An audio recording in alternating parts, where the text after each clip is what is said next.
जय हिंद दोस्तों, रक्षित खन्ना के चैनल में आपका स्वागत है। दोस्तों कैसे हैं आप? उम्मीद करता हूं कि आप अच्छे होंगे। दोस्तों आज के इस वीडियो में मैं आपके लिए 3 बेहतरीन जानकारियां लेके आया हूं। जैसा कि दोस्तों आप पीछे बोर्ड पे देख रहे हैं, कौन सी 3 जानकारियां मैं आपको देने वाला हूं। सबसे पहले मैं आपको इसकी जानकारी दे देता हूं। सबसे पहली जानकारी मैं आपको दूंगा पेंशन, पे, सैलरी मिलने के कायदे कानून कर्मचारियों और पेंशनर्स के, और दूसरी तरफ विधायकों के और नेताओं के। जी हां दोस्तों, जो पेंशन, सैलरी या फिर पे विधायकों को या फिर नेताओं को दी जाती है उसके कायदे कानून अलग है, लेकिन जो पेंशनर्स को, कर्मचारियों को पेंशन सैलरी दी जाती है उसके कायदे कानून अलग है। जी हां दोस्तों, यानी दोस्तों सरकार 2 तरीके के मापदंड अपनाती है, विधायकों को, नेताओं को पे, पेंशन, सैलरी देने के लिए, और दूसरी तरफ हमारे कर्मचारियों, पेंशनर्स को सैलरी या फिर पेंशन देने के लिए। तो दोस्तों इसी पर एक जानकारी मैं आपको दूंगा आगे। फिर एक और मैं आपको जानकारी दूंगा, राहुल गांधी बोले रिटायर्ड सैनिकों को प्राइवेट अस्पतालों में इलाज नहीं मिलता, तय सुविधाओं और रोजगार भी नहीं। जी दोस्तों राहुल गांधी जी का एक लेटेस्ट बयान आया है जिसमें इन्होंने पूर्व सैनिकों के लिए कुछ बातें कही हैं। पूर्व सैनिकों को इलाज सही तरीके से नहीं मिलता प्राइवेट हॉस्पिटल में। तो दोस्तों क्या कहा है राहुल गांधी जी ने, इसके बारे में आगे बात करेंगे। फिर एक और मैं आपको जानकारी दूंगा, कांग्रेस नेता राहुल गांधी दिलाएंगे 18 महीने का डीएडीआर का एरियर, सरकार की कड़ी आलोचना करी। जी हां दोस्तों, एक बार फिर से राहुल गांधी जी ने जवाब दिया है सरकार को कि सरकार 18 महीने का डीए का एरियर दे कर्मचारियों को या फिर पेंशनर्स को। दोस्तों जैसा कि राहुल गांधी ने जवाब दिया है, इससे ऐसा लगता है कि अगर कांग्रेस की सरकार होती तो पक्का कर्मचारियों को, पेंशनर्स को अभी तक 18 महीने का डीए का एरियर मिल जाता। तो दोस्तों राहुल गांधी जी ने सरकार की कड़ी आलोचना करी है और दोस्तों कुछ जवाब दिया है 18 महीने के डीए के एरियर पे। क्या जवाब दिया गया है इसकी पूरी जानकारी आगे दूंगा। तो दोस्तों बस यही 3 जानकारी हैं जो मैं आपको देने वाला हूं, इसलिए इस वीडियो में आप शुरू से लेकर आखिरी तक बने रहेगा। जानकारियों में आगे बढ़ने से पहले एक छोटी सी अपील मैं आपसे करूंगा, और अपील है चैनल सब्सक्राइब की। देखने में आया है पेंशनर्स वीडियो तो देख रहे हैं लेकिन अभी तक चैनल को सब्सक्राइब नहीं किया। ऐसे कितने पेंशनर्स हैं? सिर्फ 34%। तो दोस्तों मैं आपसे अपील करता हूं, जितने पेंशनर्स ने अभी तक चैनल को सब्सक्राइब नहीं किया वो पेंशनर्स फटाफट सबसे पहले चैनल को सब्सक्राइब कर लीजिए, ताकि आपको बेहतरीन जानकारियां, सटीक जानकारियां और आगे आने वाले वीडियो के नोटिफिकेशन आपको तुरंत मिल जाए। चैनल सब्सक्राइब करने के या फिर वीडियो देखने के आपको एक भी पैसे नहीं देने, सब कुछ आपके लिए फ्री में है। तो फटाफट सबसे पहले आप क्या करेंगे, चैनल को सब्सक्राइब। चैनल का नाम है रक्षित खन्ना। दोस्तों जानकारियों में आगे बढ़ने से पहले एक छोटा सा सवाल मैं आपसे पूछूंगा, और सवाल है दिसंबर की पेंशन का। जैसा आपको पता है आज है 31 दिसंबर, स्पर्श की तरफ से या फिर बैंक की तरफ से आपको पेंशन मिल रही होगी। जरा कमेंट में कमेंट कर दीजिए, बता दीजिए कि आपको स्पर्श की तरफ से आज पेंशन मिल रही है या फिर नहीं मिली, आपके खाते में पेंशन आ गई या नहीं आई। जरा कमेंट करके आप जरूर बताइएगा। चलते हैं दोस्तों, सारी जानकारियां विस्तार से लेते हैं। सबसे पहली जानकारी मैं आपको दूंगा, डबल स्टैंडर्ड इन पे डिसीजंस। जी हां दोस्तों, सरकार यहां पर 2 मापदंड अपनाती है पेंशन, सैलरी या फिर पे देने के लिए। गवर्नमेंट एम्प्लॉय या फिर जो केंद्र सरकार के पेंशनर्स हैं उनके लिए सरकार क्या मापदंड अपनाती है, किस तरीके से, किस रूल के तहत आपको पे, पेंशन, सैलरी दी जाती है सरकारी रूल के तहत। अब दोस्तों यहां पर पहले मैं आपको समझाता हूं, इवन व्हेन पे एंड अलाउंसेस आर इंक्रीज। जी हां दोस्तों, यानी दोस्तों सरकारी कर्मचारियों की या फिर पेंशनर्स की पेंशन तब बढ़ती है जब सरकार चाहती है। जी हां दोस्तों, जब सरकार चाहेगी तभी आपकी पे, पेंशन, सैलरी बढ़ेगी, वैसे अपनी मर्जी से नहीं बढ़ती। और दूसरी तरफ अगर हम एमपी, एमएलए, नेता, विधायकों की बात करें तो दोस्तों इनकी अपनी मर्जी से पेंशन बढ़ती है, कभी भी इनकी पेंशन, सैलरी बढ़ जाती है। जैसे कि दोस्तों पहले नेता, विधायकों की अपने आप पेंशन, सैलरी बढ़ गई 25%। तो दोस्तों इनके लिए कोई सख्त रूल नहीं है, लेकिन जहां बात सरकारी कर्मचारी की आती है, पेंशनर्स की आती है, तो वहां पर सरकार अपने रूल्स आजमाती है। पेंशन सैलरी बढ़ाने के लिए। फिर दोस्तों दूसरा पॉइंट, ऑन कोर्ट ऑर्डर। जी हाँ दोस्तों, सरकारी कर्मचारियों के लिए, पेंशनर्स के लिए कोर्ट के ऑर्डर अप्लाई होते हैं, लेकिन नेताओं विधायकों की पे पेंशन सैलरी बढ़ाने के लिए कोई कोर्ट का ऑर्डर नहीं चाहिए, ऑटोमेटिक उनकी पे पेंशन सैलरी बढ़ जाती है। फिर दोस्तों, view of department of expenditure are sought. जी हाँ दोस्तों, नेताओं की, विधायकों की पे पेंशन सैलरी बढ़ाने के लिए कोई फंड की जरूरत नहीं है, कितनी भी उनकी सैलरी पेंशन बढ़ जाती है, उसमें कोई फंड की लागत नहीं है, ना ही कोई आर्थिक दबाव पड़ता है सरकार पे। लेकिन जहां बात आती है सरकारी कर्मचारियों की सैलरी बढ़ाने के लिए, पेंशन बढ़ाने के लिए, तो दोस्तों फिर सरकार पे दबाव पड़ने लगता है, आर्थिक दबाव पड़ने लगता है, राजकोषीय दबाव बढ़ने लगता है। तो दोस्तों यह है दोहरी नीति सरकार की।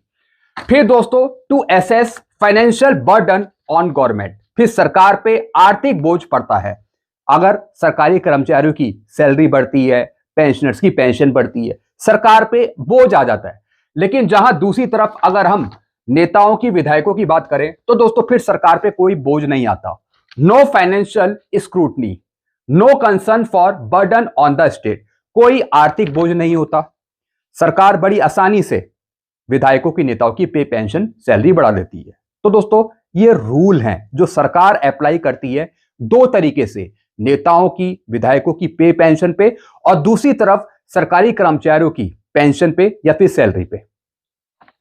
Y two different yardstick. जी हाँ दोस्तों, इस तरीके की सरकार क्यों दोहरे मापदंड अपनाती है? ऐसे मापदंड सरकार क्यों तय करती है? भाई रूल सबके लिए एक होने चाहिए। सरकारी कर्मचारियों के लिए, पेंशनर्स के लिए अगर रूल्स हैं तो वही रूल नेताओं, विधायकों पर अप्लाई होने चाहिए। अब जैसे कि दोस्तों ओल्ड पेंशन स्कीम ले लीजिए आप। ओल्ड पेंशन स्कीम का फायदा नेताएं, विधायक ले रहे हैं, उनको ओल्ड पेंशन स्कीम के तहत पेंशन सैलरी दी जा रही है। लेकिन जो कर्मचारी हैं या फिर पेंशनर्स हैं, उनके लिए सरकार ने लागू कर रखी है एनपीएस और यूपीएस। तो इस तरीके का भेदभाव क्यों? ये मैं सवाल करता हूं सरकार से। आप भी दोस्तों नीचे कमेंट करके अपनी राय जरूर दीजिएगा। स्ट्रिक्ट डिसिप्लिन फॉर एम्प्लॉय के लिए, पेंशनर्स के लिए स्ट्रिक्ट डिसिप्लिन है। जी हां दोस्तों, सरकार कड़े से कड़े कदम अपनाती है सरकारी कर्मचारियों के लिए, पेंशनर्स के लिए। लेकिन टोटल फ्रीडम फॉर लेजिस्लेटर। जी हां दोस्तों, जो विधायक हैं, नेता हैं, उनके लिए खुली आजादी है, खुली छूट है, उनके लिए कोई रूल नहीं है। नेताओं के लिए, विधायकों के लिए जब चाहे उनकी पेंशन सैलरी बढ़ जाती है, कोई कोर्ट का ऑर्डर भी नहीं चाहिए, कोई रूल भी नहीं चाहिए। Public money deserve public accountability. जी हां दोस्तों, अब दोस्तों ये सारा किसका पैसा है? ये किसका पैसा है? आप ही का पैसा है। जहां मुझे लगता है कि ये नेताओं, विधायकों को दिया जा रहा है, भले ही वो सरकारी फंड से जा रहा हो, लेकिन ये आप ही का पैसा है, जिससे बड़ा बढ़ाकर नेताओं, विधायकों को पेंशन सैलरी दी जाती है। तो दोस्तों ये सब चीजों पर रोक लगनी चाहिए। जो रूल्स हैं वो सब पर एक जैसे अप्लाई होने चाहिए, ये भेदभाव नहीं होना चाहिए। अगर आप मेरी बात से एग्री करते हैं तो कमेंट में जरूर बताइएगा। चलते हैं दोस्तों अगली जानकारी की तरफ। फिर दोस्तों राहुल गांधी जी के कुछ बयान है, कुछ कहा है राहुल गांधी ने पूर्व सैनिकों के लिए या फिर जवानों के लिए। राहुल बोले, रिटायर्ड सैनिकों को प्राइवेट अस्पतालों में इलाज नहीं मिलता, तय सुविधाएं और रोजगार भी नहीं। कांग्रेस सांसद ने पार्लियामेंट स्टैंडिंग कमेटी में मुद्दा उठाया। जी हां दोस्तों, कांग्रेस सांसद ने पार्लियामेंट स्टैंडिंग कमेटी में यह मुद्दा उठाया है कि सैनिकों को, पूर्व सैनिकों को, जवानों को इलाज सही से नहीं दिया जाता, मेडिसिन सही से उपलब्ध नहीं होती, प्राइवेट हॉस्पिटल में भी सही से इलाज नहीं मिलता। तो दोस्तों क्या ऐसा है? जरा कमेंट में आप अपने सुझाव, विचार रखेगा। फिर दोस्तों क्या लिखा है? लोकसभा में नेता विपक्ष राहुल गांधी ने सोमवार को डिफेंस की पार्लियामेंट स्टैंडिंग कमेटी में रिटायर्ड सैनिकों से मुद्दे उठाए हैं। जी हां दोस्तों, पूर्व सैनिकों के मुद्दे उठाए गए हैं। फिर क्या लिखा है? संसद में आयोजित बैठक में राहुल ने कहा कि रिटायर्ड सैनिकों को जब प्राइवेट अस्पतालों में रेफर किया जाता है तो उन्हें वहां इलाज नहीं मिलता। तो दोस्तों क्या ऐसा है? अगर आपको रेफर किया जाता है कहीं प्राइवेट हॉस्पिटल में, तो दोस्तों क्या आपको वहां पर इलाज नहीं मिलता? क्या सही तरीके से आपसे व्यवहार नहीं किया जाता? क्या आपको मेडिकल से जुड़ी सुविधाएं सही से नहीं मिलती? कमेंट में जरूर बताइएगा। सूत्रों के मुताबिक राहुल ने बैठक में कहा है कि पूर्व सैनिकों की भर्ती और पुनर्वास में भी कमी है। जी दोस्तों, फिर दोस्तों कहीं ना कहीं सैनिकों की भर्ती भी सही तरीके से नहीं होती। पूर्व सैनिकों की बड़ी संख्या में रिटायर्ड सैनिकों को रोजगार और तय सुविधाएं नहीं मिल पा रही हैं। जी दोस्तों, राहुल गांधी जी ने, कांग्रेस नेता राहुल गांधी ने यह मुद्दा उठाया है पूर्व सैनिकों के संबंध में कि पूर्व सैनिकों को इलाज सही से नहीं मिलता, जो रोजगार की सुविधाएं हैं वो सही से नहीं मिलती। दरअसल राहुल गांधी रक्षा मामलों की संसदीय स्थायी समिति के सदस्य हैं। जी हाँ दोस्तों, राहुल गांधी जी संसदीय स्थायी समिति के सदस्य हैं रक्षा के। आज की बैठक का एजेंडा पूर्व सैनिकों के पुनर्वास, स्वास्थ्य सुविधाओं और उनके लिए उपलब्ध रोजगार के अवसरों की समीक्षा करना था। जब दोस्तों ये बैठक हुई थी जिसमें यह पता लगा कि पूर्व सैनिकों को सही से सुविधाएं नहीं मिल रही। राहुल के बैठक में उठाए सवाल, रिटायर्ड सैनिकों की पुनर्वास नीतियों, स्वास्थ्य सुविधाओं में खामियों और हेल्थ फंड के लिए बजट कम है। जी हाँ दोस्तों, राहुल गांधी जी ने पाया है कि ना ही स्वास्थ्य संबंधी सुविधाएं पूर्व सैनिकों को दी जा रही है, पुनर्वास नीतियां में भी कुछ गड़बड़ है, साथ ही साथ रोजगार की जो सुविधाएं हैं वो भी सही तरीके से नहीं मिल रही। रोजगार के अवसर पूर्व सैनिकों को प्राप्त नहीं हो रहे। प्राइवेट अस्पताल सरकार पर हमारा बकाया की बात कहकर पूर्व सैनिकों को एडमिट नहीं करते, उनका इलाज नहीं करते। जी हाँ दोस्तों, ये बता रहे हैं कि प्राइवेट अस्पताल सरकार पर हमारा बकाया की बात कहकर सैनिकों का इलाज नहीं करते। रिटायर्ड सैनिकों को कैंसर और किडनी से जुड़ी बीमारियों के इलाज के लिए मिलने वाली 75,000 की सहायता बेहद कम है। जी हाँ दोस्तों, फिर उन्होंने बताया कि सैनिकों को, रिटायर्ड सैनिकों को जो कैंसर और किडनी से जुड़ी बीमारियों के इलाज के लिए जो राशि मिलती है 75,000, वो भी बहुत कम है। तो दोस्तों, ये कुछ बातें उठाई हैं राहुल गांधी जी ने आपसे संबंधित। अगर दोस्तों इनकी बातें सही हैं तो जरा कमेंट में जरूर आप बताइएगा। फिर दोस्तों राहुल गांधी जी ने एक और बयान दिया है, और दोस्तों ये बयान है बहुत बड़ा। 18 महीने के डीए के एरियर पे सरकार की आलोचना करी है यहाँ पे राहुल गांधी जी ने। क्या बताया जरा समझते हैं विस्तार से। राहुल गांधी ने केंद्र सरकार के धन रोके रखने के फैसले की आलोचना की है। कोविड-19 महामारी के कारण जनवरी 2020 से जून 2021 के बीच रोके गए महंगाई भत्ता डीएडीआर के 18 महीने के बकाया का भुगतान सरकार ने अभी तक नहीं किया। जी दोस्तों, जो केंद्र सरकार ने 18 महीने का डीएडीआर का एरियर अभी तक नहीं दिया, तो इसकी आलोचना करी है राहुल गांधी जी ने। राहुल गांधी जी ने कहा है कि तत्काल प्रभाव से सरकार 18 महीने का डीएडीआर का एरियर दे। राहुल गांधी के प्रमुख बयान। जी दोस्तों, अब राहुल गांधी के कुछ प्रमुख बयान है, कुछ कहा है 18 महीने के डीए के एरियर पे। असंवेदनशील और अमानवीय।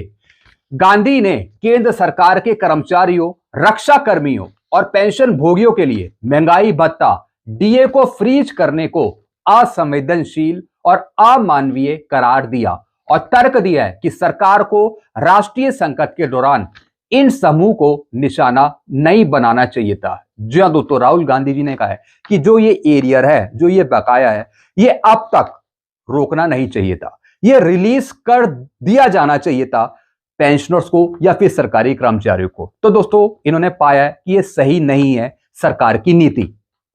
सशस्त्र बलों को निशाना बनाते हुए उन्होंने विशेष रूप से सेना पर पड़ने वाले प्रभाव को उजागर किया है। यह देखते हुए कि सरकार ने 15 लाख सेवारत कर्मियों और 26 लाख सैन्य पेंशन भोगियों से लगभग 11,000 करोड़ रुपए की कटौती की है। जी हाँ दोस्तों, इन्होंने खुलासा किया है कि सरकार कहीं ना कहीं कुछ कटौतियां कर रही है। लगभग कितनी कटौती है?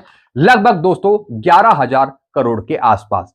और सवाल उठाया है कि देश की सेवा करने वालों को क्यों दंडित किया जा रहा है। जी हाँ दोस्तों, जो हमारे सैनिक हैं, पूर्व सैनिक हैं, जिन्होंने देश की सेवा करी है, कहीं ना कहीं बॉर्डर पे खड़े हुए हैं, अपने उन्होंने जीवन दिया है, तो दोस्तों उसका बेनिफिट, डीए एरियर का बेनिफिट हमारे सैनिकों को, बल्कि सभी पेंशनर्स को दिया जाना चाहिए।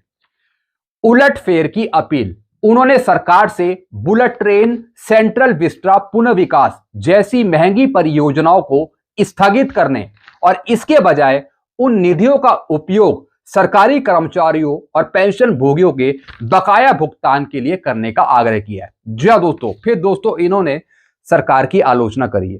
सरकार को बताया है कि आप ज्यादा से ज्यादा पैसा खर्च कर रहे हैं किसी दूसरी स्कीमों पर, लेकिन जो जेन्युइन हक है, जो मिलना चाहिए एरियर पेंशनर्स और कर्मचारियों को, वो आप नहीं दे रहे हैं। तो दोस्तों राहुल गांधी जी ने कहा है कि जो आप औद्योगिकरण कर रहे हैं या फिर सेंट्रल विस्ता पुनः विकास जैसी जो महंगी परियोजना है, जब आप उस पर पैसा खर्च कर रहे हैं तो दोस्तों वो योजनाएं बंद करके जो जेन्युइन पैसा है वो पैसा बचाकर ये एरियर दिया जाना चाहिए पेंशनर्स और कर्मचारियों को, क्योंकि दोस्तों ये इनकी मेहनत का पैसा है, पूर्व सैनिकों की मेहनत का पैसा है, कर्मचारियों की मेहनत का पैसा है। तो दोस्तों दूसरी जगह खर्च ना करके महंगी चीजें ना मंगवाकर ये पैसा बचाया जाए और पैसा एरियर पेंशनर्स को कर्मचारियों को दिया जाए।